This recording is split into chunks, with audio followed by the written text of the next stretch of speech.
ঢাকা বিশ্ববিদ্যালয় কেন্দ্রীয় ছাত্র সংসদ নির্বাচন ঘিরে যেই আলোড়ন দেশব্যাপী তৈরি হয়েছিল তা দেশের গণ্ডি পেরিয়ে বিদেশেও বেশ আলোচিত বিষয় হয়ে দাঁড়িয়েছে।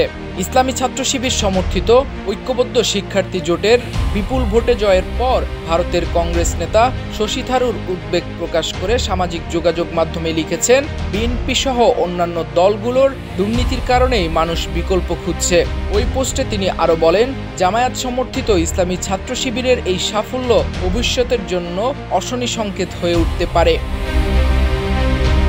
শশী থারুর এই মন্তব্যের জবাবে ডাকসুর প্রতিরোধ পর্ষদের সাধারণ সম্পাদক পদপ্রার্থী মেঘমল্লার বসু বলেন, ইসলামী ছাত্র শিবিরের জয় আপনার কাছে কেন এত উদ্বেগজনক? যারা ৩ বার পরপর মোদি অমিত শাহকে হারাতে ব্যর্থ হয়েছে তাদের অন্য দেশের ছাত্র সংসদ নির্বাচনের ফলাফলে মাথা ঘামানো উচিত নয়। তিনি আরও বলেন, আপনার মন্তব্যই আসলে শিবিরকে শক্তি যোগায়। আমরা আমাদের সমস্যার সমাধান নিজেরাই করব। ভারতের জনগণ একদিন হিন্দুত্ববাদী ফ্যাসিস্টদের হারাবে বলে আশা করি। বাংলাদেশে ইসলাম ও ফ্যাসিস্টদের প্রতিরোধে প্রাণ দিতেও আমরা প্রস্তুত। এ সময় থারুর প্রশ্ন তোলেন, ডাকসুর এই ফলাফল ২০২৬ সালের ফেব্রুয়ারির জাতীয় নির্বাচনেও কি একইভাবে প্রতিফলিত হবে কিনা?